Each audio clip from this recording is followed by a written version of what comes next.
हमारा बड़ा सौभाग्य है कि आज परम पूज्य भक्ति सिद्धार्थ स्वामी महाराज के समक्ष श्रील प्रभुपाद जी के इस राधा रास बिहारी मंदिर में श्रीमद् भागवत कथा कहने का सुअवसर प्राप्त हुआ है। आज विशेष यहाँ पर ध्रुव महाराज का गृह त्याग अध्याय का वर्णन किया जा रहा है। ध्रुव महाराज जो कि 5 वर्ष के छोटे बालक थे और उत्तानपाद जो कि मनु के पुत्र हैं, उनकी 2 रानियां थीं, सुरुचि और सुनीति। सुरुचि हर कार्य रुचि पूर्वक करती थी और सुनीति हर कार्य को नीति पूर्वक करती थी। तो जो नीति पूर्वक करते हैं वो लोग मनुष्य कहलाते हैं, शास्त्र के अनुसार चलते हैं, और जो लोग नीति पूर्वक कार्य नहीं करते उन्हें केवल मानव कहते हैं, मनु की संतान है। तो जो लोग मानव है, मनु से उत्पन्न हुए, अगर वो शास्त्र मनुस्मृति ग्रंथ आदि पढ़े तो वह मनुष्य हो जाते हैं। तो श्रील प्रभुपाद जी ने जो नियम दिए वो मनुष्य बनेंगे, अन्यथा तो पशुवत जीवन संसार जी रहा है। मनुष्य बनने के उपरांत गुरु चरणों की सेवा करते हुए हम लोग भक्ति की ओर अग्रसर हो सकते हैं। तो भक्त बनना तो बहुत मुश्किल होता है। प्रारंभिक अवस्था में व्यक्ति साधक होता है। तो ध्रुव महाराज अपने पिता उत्तानपाद के पास गए और उनकी गोदी में बैठने का प्रयास किए। आप सब जानते हैं इस कथा को। तो उनके पिता उत्तानपाद के साथ में खड़ी उनकी पत्नी सौतेली मां सुरुचि, उनका पुत्र उत्तम भी वहां पर था।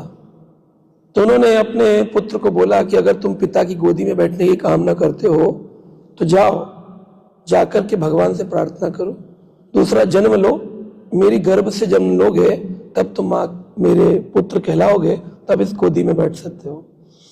तो निंदा होकर के, पिताड़ित होकर के अपने परिवार से निकल गए ध्रुव महाराज।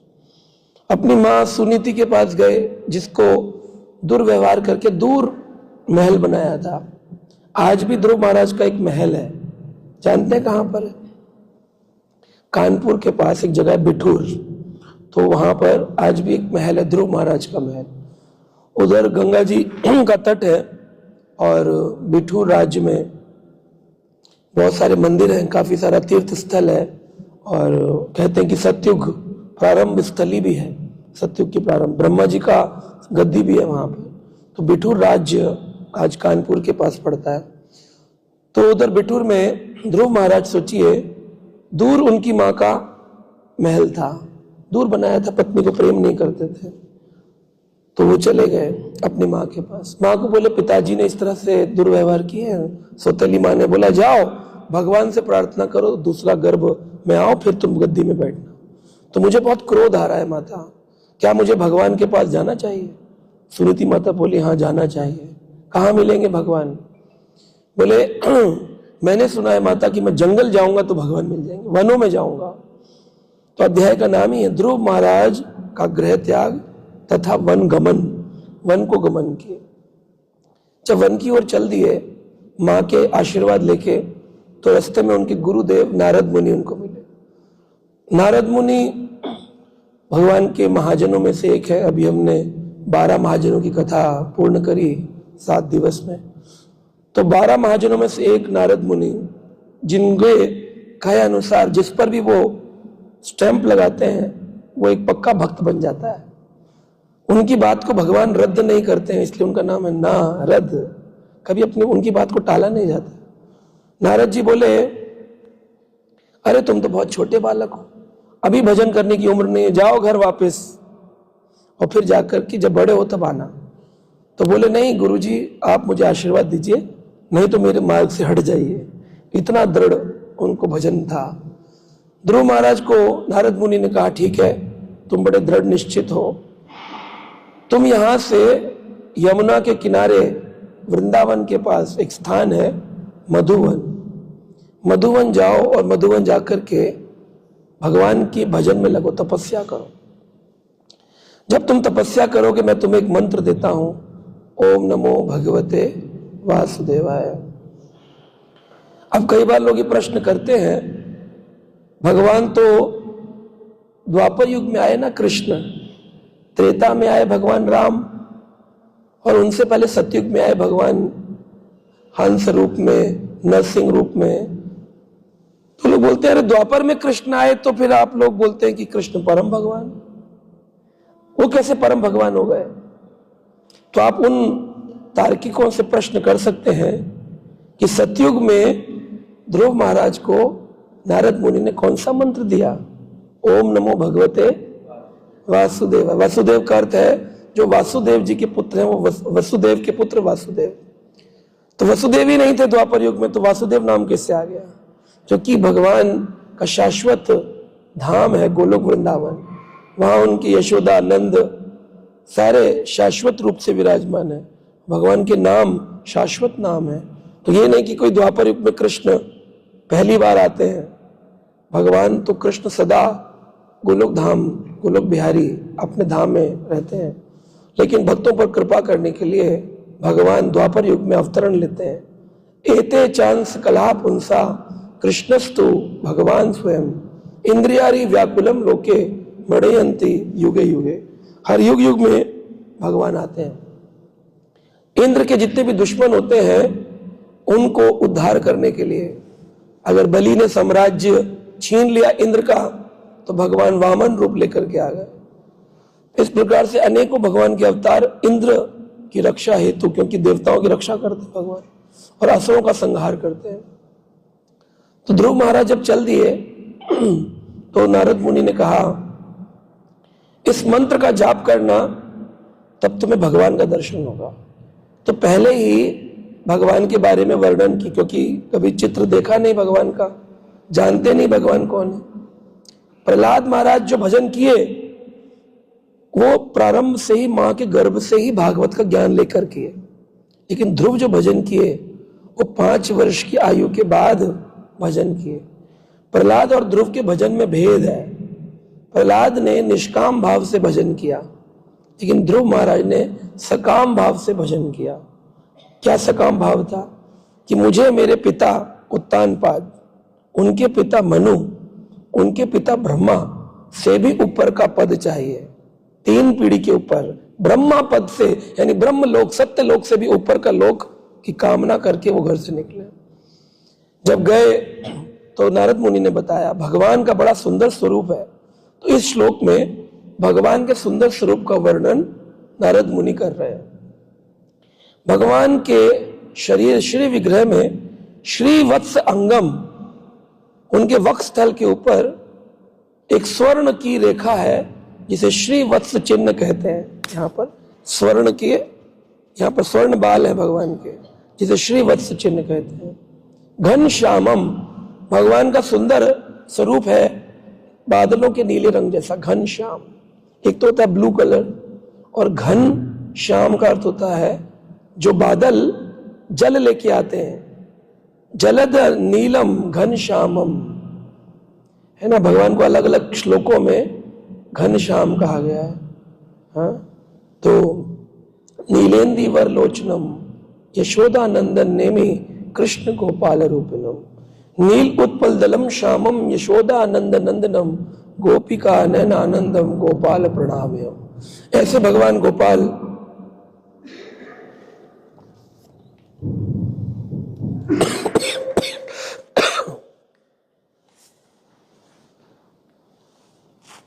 कृष्ण।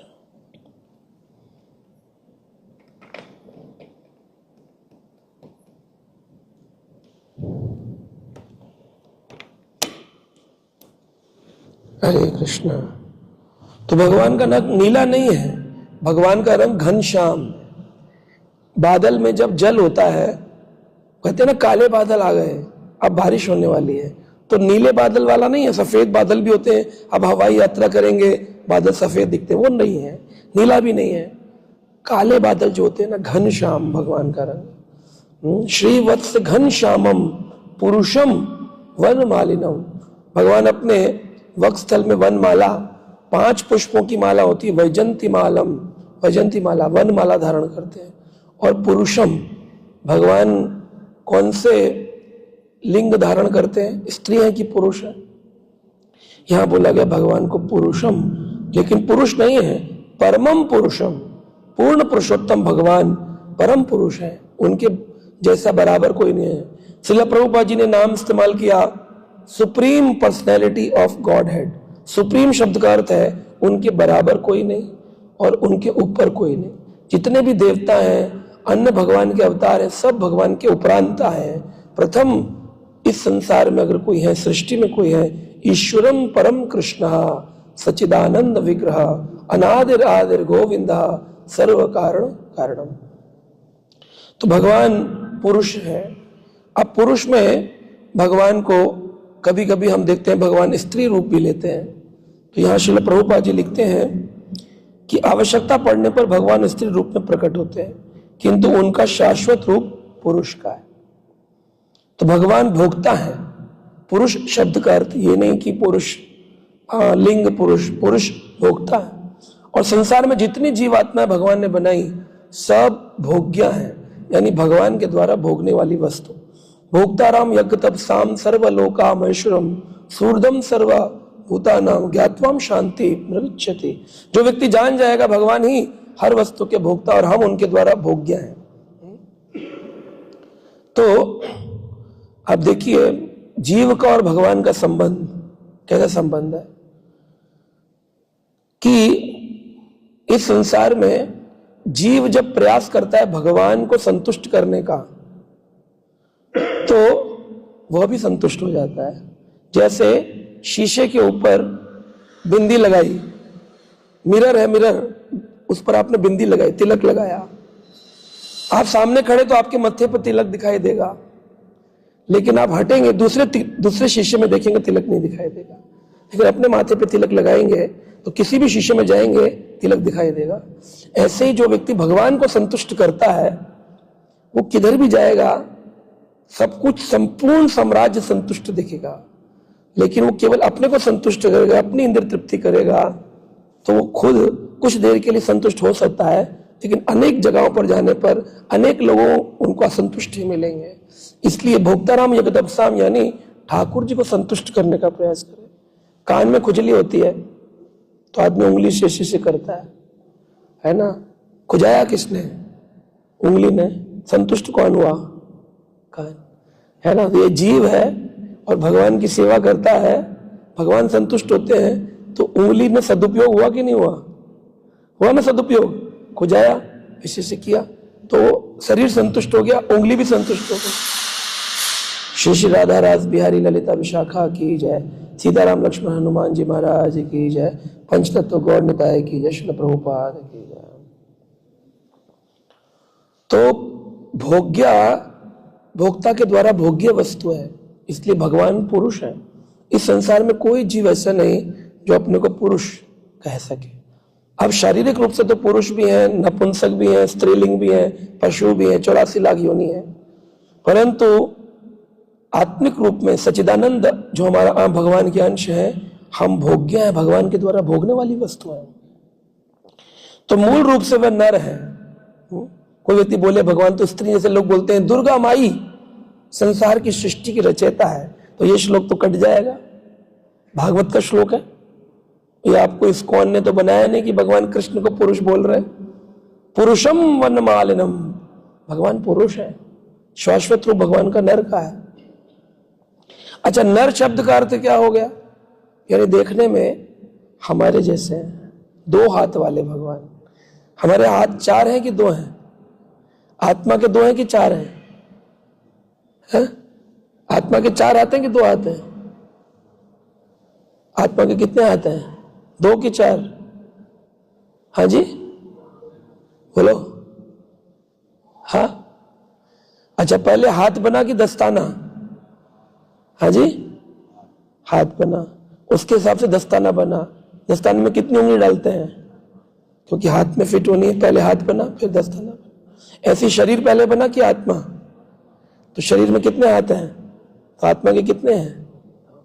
लेकिन कुछ मायावादी कहते हैं, वो बड़े बड़ी कथावाचक होते हैं, लेकिन बोलते हैं भगवान और आत्मा निराकार है। भगवान भी निराकार है और हमारे अंदर आत्मा भी ज्योति स्वरूप आत्मा। ज्योति स्वरूप बोलने का मतलब है भगवान को वो निराकार मान रहा है और आत्मा को भी। जो व्यक्ति कथा में ये बोल दे भगवान ज्योति स्वरूप है, और आत्मा ज्योति स्वरूप अंश है भगवान का। बस मायावादी भाष्य सुन ले, हाइलो सर्वनाश जीवेर निस्तार लागी सूत्र कैला व्यास।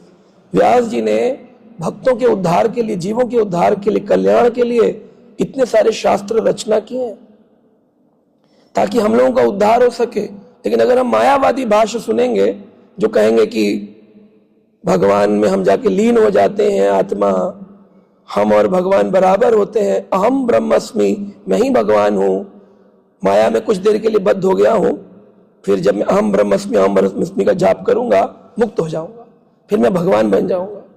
तो उन व्यक्ति से प्रश्न करो कि आपके कोई तो गुरु जी होंगे जो भगवान बन गए होंगे, और भगवान को तो कोई तकलीफ नहीं होती है ना। लेकिन उनके जो गुरु जी, जो अहम ब्रह्मस्मि करके गुरु जी हो गए हैं और कहते हैं हम और भगवान एक है, तो वो एकत्व जान गए होंगे अब तक। तो फिर जब एकत्व हो गया तो प्रवचन किस बात का? क्योंकि प्रवचन तो द्वैत है, एक व्यक्ति बोलेगा और दूसरा श्रवण करेगा। तो मायावादी अगर प्रवचन कर रहा है और कह रहा है हम एक हैं, तो फिर किस बात का प्रवचन? फिर तो दो हो गए ना, एक बोलने वाला, एक सुनने वाला। बोलते हम एक हैं, एक हो गए तो फिर कोई सुनने वाला नहीं है, फिर तो एक हो गया वो भगवान से। तो कोई व्यक्ति नहीं मिलेगा उनके संप्रदाय में जो एक हो गया हो। अहम ब्रह्मस्मि कहने वाला, सिखाने वाला दोनों द्वैत को मान रहे हैं। कहते हैं जगत मिथ्या ब्रह्म सत्या। ब्रह्म सत्य है और जगत मिथ्या है। अगर जगत मिथ्या है तो वो मायावाद पालन करने वाले, उनके परिवार भी होते हैं, पत्नी बच्चे भी होते हैं, सब्जी रोटी भी खाते हैं, तो रोटी भी तो माया हो गई, पत्नी बच्चे भी तो माया हो गए, क्योंकि जगत तो मिथ्या है, मिथ्या जगत है और ब्रह्म ही सत्य है केवल। लेकिन वो मिथ्या मिथ्या बोलते, लेकिन ये जगत मिथ्या नहीं है। भगवान का ये जगत अशाश्वत है, भगवान की परिछाया है, लेकिन मिथ्या नहीं है। आप चल रहे हैं रोड पे, सूर्य की रोशनी से आपकी छाया बन रही है। आप सत्य हैं तो आपकी परछाई भी सत्य है। ये तो नहीं बोल सकते मैं सत्य हूं, मेरी परछाई मिथ्या है। जब तक आप हैं तब तक आपकी परछाई भी है, जब तक प्रभु है तब तक प्रभु का जगत भी है। लेकिन कैसा है, परछाई कैसी होती है? कुछ काल के लिए होती है। जैसे सूरज बंद होगा आप तो रहेंगे, लेकिन परछाई बंद हो जाएगी। ऐसे भगवान तो रहेंगे, लेकिन प्रलय आने पर सृष्टि बंद हो जाएगी, ब्रह्मांड बंद हो जाएगा, और जाकर भगवान गर्भोदक्षाय विष्णु के गर्भ में जाएगा, और पूरे ब्रह्मांड के समाप्त होने पर करुणोदक्षाय विष्णु के गर्भ में प्रवेश कर जाएगा। तो यहाँ कहते हैं श्री भगवान का स्त्री रूप लक्ष्मी, राधा रानी, सीता इत्यादि रूप में है। तो कैसे समझे इस लाइन को प्रभुपाद जी की कि भगवान का स्त्री रूप लक्ष्मी, राधा रानी के रूप में? तो एक श्लोक आता है, राधा पूर्ण शक्ति कृष्ण पूर्ण शक्तिमान, दुई वस्तु भेद नहीं शास्त्र प्रमाण। शास्त्र प्रमाण देते हैं राधा और कृष्ण में कोई भेद नहीं है। भगवान कृष्ण जो है वो शक्तिमान है और उनकी अंतरंगा शक्ति श्रीमती राधा रानी है। तो इस रूप में अगर देखा जाए तो श्री राधा रानी में और श्री कृष्ण में कोई भेद नहीं। भेद नहीं है तो दो होने की जरूरत क्या है? एक कृष्ण के मंदिर होते, राधा कृष्ण के मंदिर क्यों है? कहते हैं क्योंकि भगवान कृष्ण आनंद के सागर हैं, भगवान रसराज कृष्ण हैं, रसों के सागर हैं, और आनंदो भयसात भगवान आनंद में रहते हैं और वो चाहते हैं सदा आनंद में रहना। तो आनंद का वर्धन करने के लिए, रस का वर्धन करने के लिए भगवान कृष्ण अपना ही स्वरूप स्त्री रूप में विस्तार करते हैं, अपनी ही शक्ति का। राधा कृष्ण एक आत्मा दुई देहधारी है, रस आनंद करी भगवान विस्तार करे। अपने आनंद करने के लिए अपना दो रूपों में विस्तार करते हैं। राधा कृष्ण एक आत्मा दुई देहधारी, दोनों दो देह धारण करते लेकिन है कौन? एक ही है। इस रूप से हम देखें तो राधा रानी भी भगवान और श्री कृष्ण भगवान। तो दो रूप क्यों रखे? ताकि उनकी लीलाओं का श्रवण करके, भगवान तो आनंद में होते लीला करके, और हम आनंद में होंगे उनकी लीला का श्रवण करके। इसलिए भगवान का नाम है श्री राधा रास बिहारी। हरि बोल। महाराज जी अभी बता रहे थे कि वृंदावन जो है उसमें भगवान रास करते हैं। तो रायपुर में राधा रास बिहारी बोलने से राधा रास बिहारी जहाँ है वहाँ क्या बन जाता है? श्री वृंदावन धाम की जय। तो राधा रानी के साथ रास करते भगवान, सर्वोत्त लीला करते, सर्वोत्कृष्ट लीला रास लीला। इस प्रकार ये सभी देवियां श्री भगवान की दासियां हैं, वह कभी सर्वोपरि नहीं है, ऐसी भावना निर्गुणवादियों की होती है। निर्गुणवादी यानी जो भगवान के गुणों को नहीं जानते। भगवान के श्रील रूप गोस्वामी पाद ने भक्ति रसामृत सिंधु में 64 गुणों का वर्णन किया है। भगवान के 64 गुण हैं और राधा रानी में अनंत गुण, श्री राधिका 25 प्रधान अनंत गुण है श्री राधा रानी में, उनमें से 25 प्रधान गुण है। और अंतिम गुण क्या है? राधा रानी का 25वां गुण है आश्रय केशवा, कृष्ण को भी अपना आश्रय प्रदान करती है। तो हमारी जो ये संप्रदाय है गौड़िया वैष्णव संप्रदाय, ब्रह्म माधव गौड़िया संप्रदाय, इसमें हमारे भगवान कृष्ण नहीं, इसमें हमारे भगवान कौन? श्रीमती राधा रानी। क्योंकि राधा कृष्ण में कोई भेद नहीं है, तो राधा रानी भी भोग्या नहीं है, भोक्ता ही है। हम कोई बोले अरे वो तो स्त्री है, आप बोल रहे भगवान तो पुरुष है, फिर गौड़िया वैष्णव विचारधारा से तो ये भिन्न हो गया, क्योंकि गौड़िया वैष्णव की अधिष्ठात्री तो राधा रानी है और यहाँ तो कृष्ण ही परम पुरुष बताए जा रहे हैं। तो राधा रानी और कृष्ण में कोई भेद नहीं है। प्रभुपाद जी लिख रहे हैं श्री भगवान की स्त्री रूपा राधा रानी इत्यादि भगवान ही हैं, उनमें कोई भेद नहीं है। तो हम तो स्त्री पुरुष लिंग से देखते हैं, लेकिन भगवान की दृष्टि में भोग्य और भोक्ता का भेद है। मीराबाई, श्रील प्रभुपाद जी कहते हैं, बड़ी उत्कृष्ट भक्त थी। जब वो श्री वृंदावन धाम में अपने राजस्थान का घर छोड़ के आई, तो भक्तों ने बोला, उस काल में हमारे षट गोस्वामियों में से श्रील जीव गोस्वामी पाद वृंदावन में विराजमान थे। तो मीराबाई आई, उन्होंने कहा मैं वृंदावन का वास चाहती हूँ। तो एक संत गए श्रील जीव गोस्वामी के पास और बोले, एक संत माता आई है और वो कहती है मैं वृंदावन का वास चाहती हूँ। तो श्रील जीव गोस्वामी ने कहा, हमारी गौड़िया वैष्णव विचारधारा के अनुसार संन्यास होने के बाद या बाबा जी वेश लेने के बाद हम लोग स्त्री संग नहीं करते हैं, इसलिए उनको बोलो यहाँ पर स्त्रियों का प्रवेश वर्जित है। तो जाकर के मीराबाई को बोला गया स्त्रियों का प्रवेश वर्जित है। तो मीराबाई जी ने कहा, मुझे नहीं पता था कि वृंदावन में कृष्ण के अलावा भी कोई पुरुष रहता है। मुझे तो लगता था इस पूरे ब्रह्मांड में एक ही पुरुष है, पूर्ण पुरुषोत्तम भगवान श्री कृष्ण। जब ये बात श्री जीव गोस्वामी पाद को पता चली तो वो बड़े आश्चर्यचकित हुए कि स्त्री होकर के इतना शास्त्रिक ज्ञान, इतना तत्व ज्ञान। तो उन्होंने मीराबाई को बुलाया। अब कभी कभी कुछ लोग जो गौड़िया वैष्णव विचारधारा की निंदा करते हैं और अलग संप्रदाय के होते हैं, वो कहते हैं देखा श्रील जीव गोस्वामी से ज्यादा ज्ञान मीराबाई के पास था। जीव गोस्वामी ने स्त्री पुरुष भेद किया, लेकिन मीराबाई ने कोई भेद नहीं किया, इसलिए मीराबाई ऊंची भक्त हो गए। इसमें कोई दोहराय नहीं कि मीराबाई ऊंची भक्त हैं, लेकिन श्रील जीव गोस्वामी पाद तो मीराबाई से बहुत ऊंचे हैं। क्यों? क्योंकि वो भगवान श्री कृष्ण की मंजरी है, जो कि भगवान के शाश्वत धाम से आई है। और मीराबाई एक साधन सिद्ध जीव आत्मा है, तो जीव में और मंजरियों में बहुत भेद है। तो आप ये नहीं बोल सकते कि श्रील जीव गोस्वामी को ज्ञान नहीं था। जीव गोस्वामी ने ऐसा इसलिए किया, मंजरी होने के बाद भी जो जानती है केवल कृष्ण ही पुरुष है, उन्होंने ऐसा इसलिए किया क्योंकि वह श्री चैतन्य महाप्रभु की वाणी को पुष्ट करना चाहते थे। चैतन्य महाप्रभु ने बोला, मैं तुमको दीक्षा दे के वृंदावन भेज रहा हूं, स्त्री संग नहीं करना है, स्त्री से दूरी बना के रखनी है ना। श्रील प्रभुपाद जी बोलते थे स्त्री से इतनी दूरी बनानी चाहिए कि अगर बहन भी हो तो उसके साथ एक बिस्तर पर नहीं बैठना चाहिए।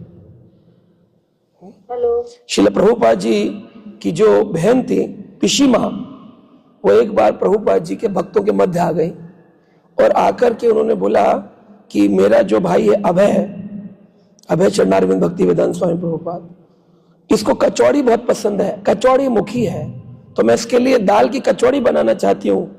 तो मुझे पता है इसको कैसे अच्छा लगता है, तो किचन में कचौड़ी बनाती थी। तो एक दिन गरम गरम कचौड़ी बना के, और प्रभुपाद जी अनेक भक्तों के साथ बैठे थे, उनको बोली तुम जाओ बाहर, मुझे अपने भाई को कचौड़ी खिलानी है। तो सारे शिष्य प्रभुपाद जी को अकेला छोड़कर चले गए। प्रभुपाद जी ने कचौड़ी रख ली और अपनी बहन को बोले जाओ पिशीमा आप बाहर जाओ। तब अनेक शिष्य जब आए, उनको प्रभुपाद जी ने बहुत डांट लगाया, बोले आपने मुझे अकेला कैसे छोड़ दिया? मेरी बहन। बोले आपकी बहन थी? बोले बहन हो कोई भी हो, मुझे किसी के अकेला मत छोड़िए किसी के साथ में, आपका शिष्यों का कर्तव्य है ना। तो वैसे तो प्रभुपाद जी एक जगह ये भी बोले कि मुझे माया पकड़ नहीं सकती है, मैं माया को जीत चुका हूं। और फिर खड़े होकर गौरा निताई के आगे आंसू बहा रहे थे। तो एक भक्त ने कहा प्रभुपाद जी आप क्या प्रार्थना कर रहे हैं? बोले मैं प्रार्थना कर रहा हूं कि हे गौरंगा नित्यानंदा मुझे माया में मत गिरने देना। तो भक्त ने प्रश्न किया प्रभुपाद जी आप तो अभी प्रवचन में कह रहे थे डरो मत, मेरा कभी फॉल डाउन नहीं होगा, मैंने माया को जीत लिया है, और इधर आप प्रार्थना कर रहे हैं कि मुझे माया में मत गिरने देना। तो प्रभुपाद जी ने कहा क्योंकि मैं प्रतिदिन गौरंगा नित्यानंद से प्रार्थना करता हूं कि मुझे माया में मत गिरने देना, और गौरंगा नित्यानंद वो भगवान पतितों का उद्धार करने आए हैं, इसलिए मुझे पूर्ण विश्वास है कि वो मुझे कभी माया में नहीं गिरने देंगे। इसलिए प्रार्थनाओं में प्रबल शक्ति है। प्रतिदिन मंगल आरती आना, दर्शन आरती आना, जहां पर भी हो, यात्रा में हो, जैसे भी हो, अपनी आरती गाना, गुरु अष्टकम गाना, गुरु जी की आरती गाना, प्रभुपाद जी को प्रणाम करना, ये देखने में क्रिया लग सकती है लेकिन ये क्रिया नहीं है, इसके अंदर बड़ा प्रबल बल होता है। गुरुजनों का जो आशीर्वाद होता है तो व्यक्ति के अंदर प्रबल भक्ति का प्राकट्य होता है। गुरुजनों का आशीर्वाद नहीं होगा, आप शुष्क ज्ञानी हो जाएंगे, शास्त्र पढ़ेंगे, अकेले रहेंगे, ज्ञानी हो जाएंगे, लेकिन भगवान को ज्ञानी प्राप्त नहीं कर सकते हैं, भगवान को केवल विनम्र भक्त प्राप्त कर सकते हैं। इसलिए सदा गुरुजनों के आदेश अनुसार भजन कीर्तन करना चाहिए। तो इस प्रकार प्रभुपाद जी ने यहाँ पर वर्णन किए, और जीव गोस्वामी ने इसलिए मीराबाई को बताया कि मैंने आपको मना किया क्योंकि मेरे गुरु श्री चैतन्य महाप्रभु जी ने हमको बोला था इस प्रकार से, तो मैंने तत्व ज्ञान से भी बड़ा किसको दिया? गुरु जी के आदेश को दिया। कभी कभी व्यक्ति तत्व ज्ञान को इतना बड़ा बोलता है, बोला गुरु जी ऐसा बोल दिए, ऐसा बोल दिए, ऐसा बोल दिए। गुरु जी कुछ भी बोल दे, गुरु जी होते हैं, है ना। तो इसलिए तत्व ज्ञान से भी बढ़ करके गुरु होते हैं। तो इसलिए हम लोग मंगल आरती में राधा कृष्ण आरती नहीं गाते हैं, हम श्री गुरुष्टकम गाते हैं। श्री विष्णु ठाकुर ने यही शिक्षा दी है, हमारी जो परंपरा है, शिक्षा परंपरा, कि हमको अपने गुरुजनों के आदेश अनुसार चलना है, उनको सदा अपने हृदय में धारण करना है, और उन्हीं की कृपा से हम इस संसार में भक्ति का प्रचार कर सकते हैं। तार शक्ति बिना नहीं परिवर्तन।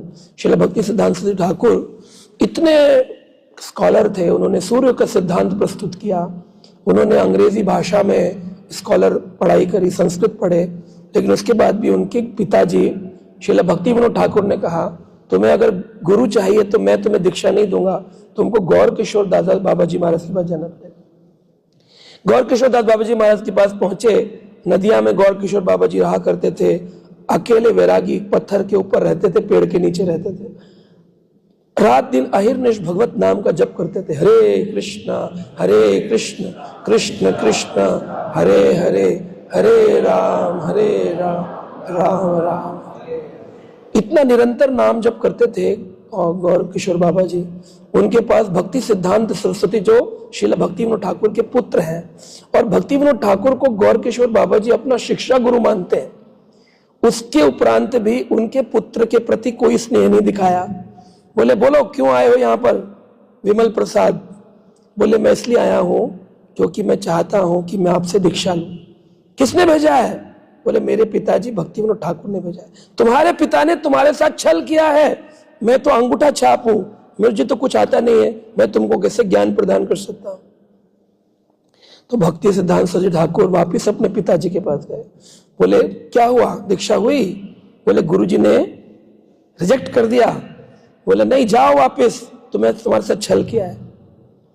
तो बोले नहीं तुमको फिर प्रयास करना चाहिए। फिर गए अगले दिन, बोले मुझे दीक्षा चाहिए आपसे। बोले मैंने तुमको कहा ना। कह नहीं मेरे पिताजी ने कहा है तुम उन्हीं से दीक्षा लो। कह रहे मुझे गौरंग महापुरुष से पूछना पड़ेगा, जब मैं गौरंग महापुरुष से पूछूंगा तब तुम्हें दीक्षा प्राप्त करूंगा। यानी देखिए गौरंग महाप्रभु और गौर किशोर बाबा जी का आपस में एक संबंध, जबकि गौर भगवान गौर उस समय नहीं है, नित्य लीला में नहीं है, भगवान गौर अपने धाम को जा चुके हैं। तब भी गौर किशोर दास बाबा जी महाराज को उन्होंने बोला मैं गौरंग महापुरुष से पूछूंगा। अगले दिवस फिर भक्ति सिद्धांत महाराज पहुंचे तो उन्होंने प्रश्न किया, महाराज क्या आपने गौरंग महाप्रभु से पूछ लिया है? तो गौर किशोर बाबा जी बोले, नहीं मैंने नहीं पूछा है। तो बोले पूछ लीजिए। कह रहे पूछ लेता हूं। आंख बंद किए, फिर आंख खोले।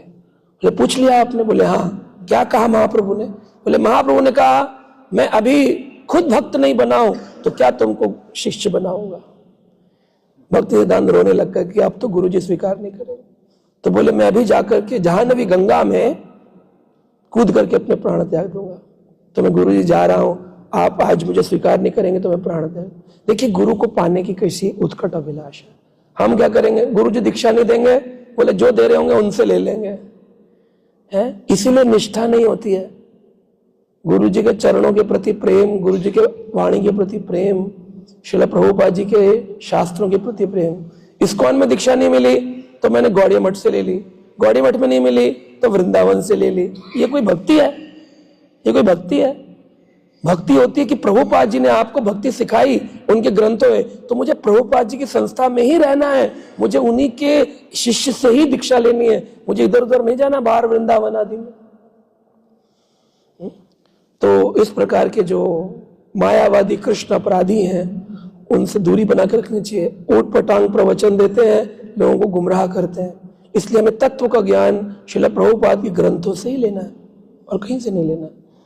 इसलिए श्रील रूप गोस्वामी कहते हैं सुस्निग्ध सजातीय संग करना चाहिए। सुस्निग्ध सजातीय संग, सुस्निग्ध सजातीय संग यानी कि अपने गुरु भाइयों के मध्य ही अपने श्रील प्रभुपाद के जो जितने भी अनुयायी उन्हीं के प्रवचन सुनने चाहिए।